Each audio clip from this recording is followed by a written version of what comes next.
Let's talk about the Ministry of Truth. Once again, just when you think the Ministry of Truth is dead, the Disinformation Governance Board, headed up by none other than Nina Jankowicz, it's back.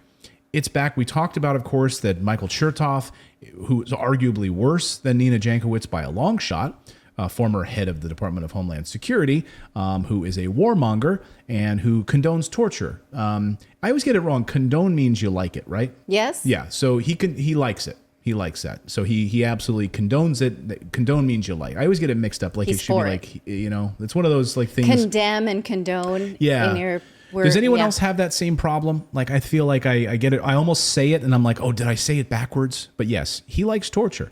So the Disinformation Governance Board, aka the Ministry of Truth, there's some new information this morning about this and how a number of senators are now saying, wait a minute, they were actually going to be using the Ministry of Truth to curry favor with social media companies to leverage, not to curry, media. Because as this report, and we're going to tell you what it is in just a second, says they were going to leverage existing. That word is troubling to me, social media relationships in order to. So what the news is that Senators Chuck Grassley and Josh Hawley have put out a request for information from the Department of Homeland Security about this department, this Ministry of, Ministry of Truth is the colloquial name, the Disinformation Governance Board, right? Which has been put on pause because Nina Jankowicz, who was the head of it, was a controversial figure. So now they're saying they're going to put it on pause, but it will move forward. Meanwhile, a whistleblower came and told these senators that the department was going to coordinate efforts with Twitter, Facebook, TikTok, and other social media accounts so that they could censor, flag, add context to, or remove any social media posts that it believes to be disinformation. And so now they're saying we would like some communication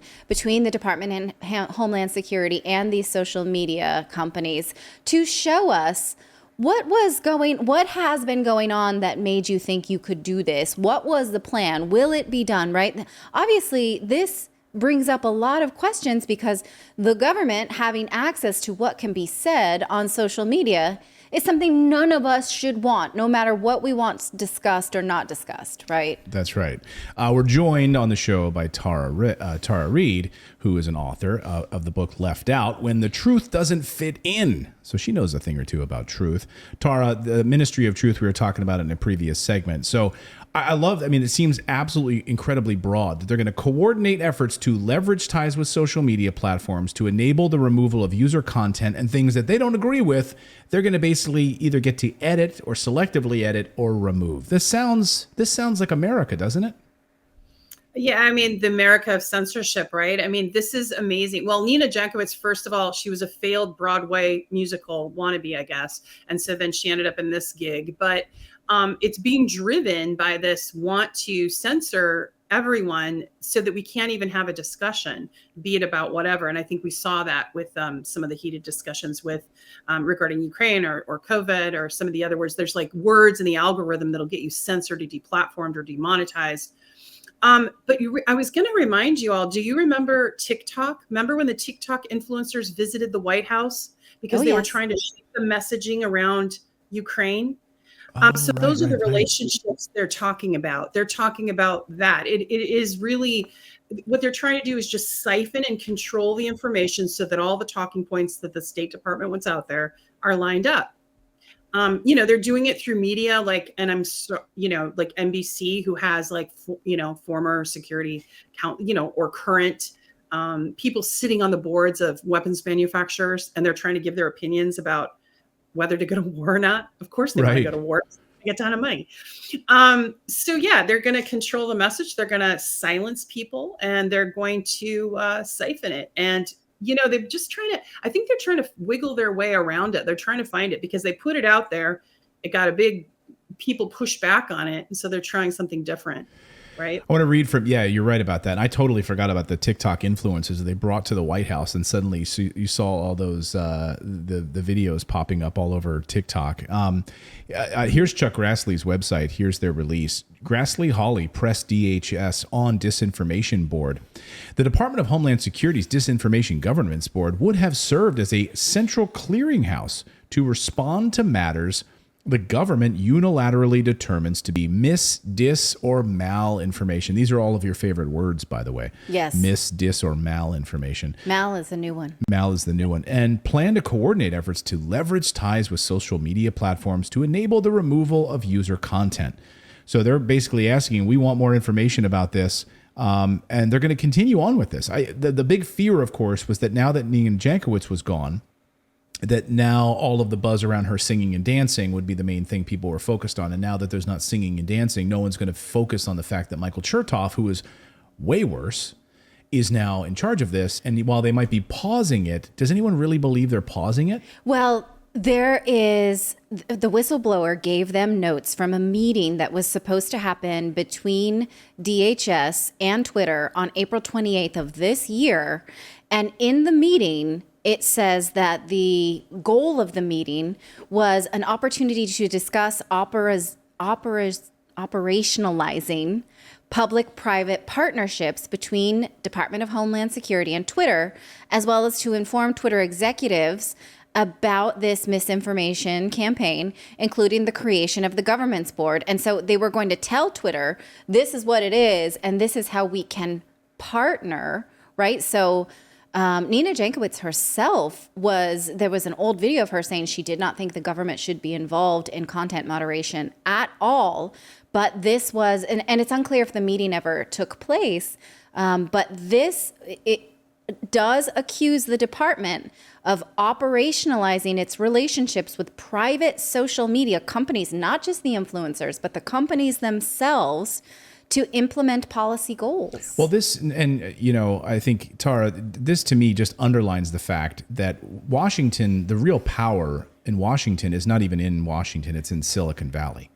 All of the money and resources flow from there, don't they?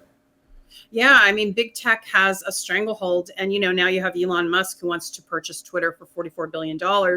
You have Jeff Bezos, who's worth $22 billion, doubled that during the pandemic. And now he owns the Washington Post. The democracy dies in darkness or whatever. Right, That's the term. Right. Yeah. So what I was going to say is I'm going to share something kind of personal that a lot of people don't know. I haven't spoken a lot about it, but my social media, after I came forward and there was a lot of media around me about my history with Biden and such, I got contacted by a Twitter lawyer, and they took the government, the DOJ, took my Twitter and communications under sealed warrants, and all my communications, as a matter of fact. And I don't know to this day why I was targeted. I had an attorney call. It was sealed. They wouldn't tell me. There was a hearings of some sort or something with a sealed grand jury. Anyway, I'll send you the subpoena so you can see it, because Twitter shared it with me. And they did make a motion in court. I'll give Twitter credit. They made a motion in court to try to stop from having to share my stuff. At the time, I didn't have the resources to fight what they were doing. And so they just took all of my personal information, social, all my everything under sealed warrants. But I don't know why, and they wouldn't release why. Unbelievable. So It's interesting that Twitter pushed back, right? A little, but I mean, cynically, my lawyer thought they just did that for optics, that it wasn't very sincere. So I don't know. I have no opinion on that. So if people missed the beginning of the show, can you give some context on what happened? You worked for then Senator Joe Biden. I worked for Senator Joe Biden, and unfortunately in the 90s, and I was sexually harassed and sexually assaulted by him. I did try to report at the time, and when I did, I lost my position immediately, and I did not go to the media at that time. I went forward in 2019, and then in 2020, and then the media had a frenzy because it was during the election campaign, of course, and Biden was their boy, and they really did a smear job on me. And so I was very vocal on social media about what happened. I also had corroborating witness. I had some other evidence, Yes. and they didn't like it. I was suppressed. I was, trolled. They had troll farms from the DNC go after me. I think from a super PAC called Really America was one of them. And then Joe Biden, according to FEC, spent $2.2 million to try to, through a PR agency, to try to silence the story. And the PR agency was owned by Anita Dunn, who became the senior White House advisor. Anita Dunn is the founder of Time's Up.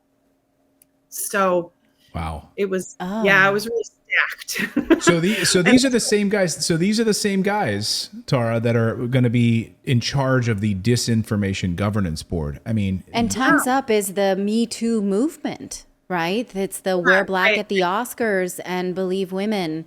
So that's so antithetical to that message. Can I ask a question really quick? Did YouTube ever censor you as well? It has. It's more suppression now. It's more like I get, I think the word is called shadow banned a lot. Mm-hmm. I haven't been, I'm not monetized on YouTube, so that's not been affected. But it's just they definitely don't want, they're suppressing the story. So they either smear me or they suppress me. And that's been kind of the tactics. And you see that with any whistleblower or person that comes forward about a powerful person.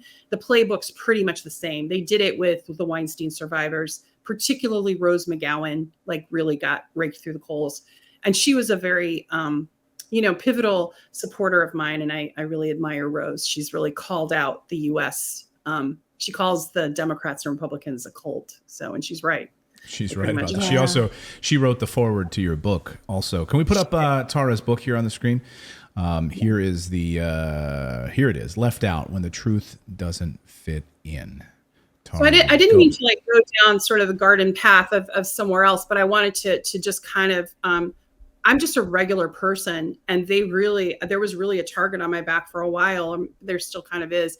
And I had this political machine come after me. So, but this could be anybody. I mean, anyone that deviates, the mainstream of what they want out there. They can really mess with your life using something like the Ministry of Truth, using these tools. They're tools of propaganda and tools of that will harm and suppress people, I think. That is literally the plot of The Net. She loves to call out movie plot. Sandra Bullock in The Net. That is literally the plot of So I want to kind of. I was always telling people, real quick, that when Biden was put up as the presidential nominee, I was like, here you have a guy at the worst time in history, in the time of Black Lives Matter, in the time of the Me Too movement. You're putting a man up who has done things against both sets of those people. That's like the worst candidate you could put up. But people were just like, oh. Yeah. And then you had other candidates that got suppressed. You had Bernie Sanders, and who wouldn't be allowed on MSNBC, and you had whistleblowers coming forward telling about not being allowed to put these candidates on television. So it was a concerted effort, and now these are the people that are running the Disinformation Governance Board. Also, can I ask a question? When the hell did David get here? I know David, just back from surgery, literally has a throat that's open. I think he has a gaping wound right now. The bathroom window. He's I think he has a gauze patch on his neck, and he's here. I was am I hearing this right? It's been many moons. But Philip, you wanted to ask a question. Philip, yes, I did. So maybe I'm kind of a simpleton or whatnot, but so it seems to me that the government getting involved in suppressing speech by the citizens kind of reminds me of something I read somewhere. I think it was in the freaking Constitution. Isn't that how is this not absolutely frowned upon as being where are all the constitutionalists on this one? From both sides, from both parties, right? I mean, what happened to Democrats? Obama expanded the Espionage Act, right? And so you see a lot of expansions of some of these ways to kind of, I think it's an attack on the free speech, but also, there's also the question, did we ever really have free speech, right? But now it's just gotten more, pointed. And so they expanded the Espionage Act to include the ability to be able to do surveillance, the ability to be able to, the DOJ to do things on the behalf of Biden, right? Do a search warrants on everything, on, someone he wants to silence, right? To use those agencies as tools. Right. So we constitutionally, it's going to be interesting to see if this Ministry of Truth tries to use their powers to prosecute or suppress truth or like cover up corruption, what the backlash will be. But I don't know. I mean, I think it's a slippery slope. We're just going down towards, an authoritative state. Yeah, no, you're well said. Well said. Thank you so much for subscribing to our channel. We've been banned, we've been blocked, we've been censored. That's why we started our own website, to stay connected with you for free. That's right. So head on over to redacted.inc and make sure you're connected with us. You can sign up again at redacted.inc, not .com.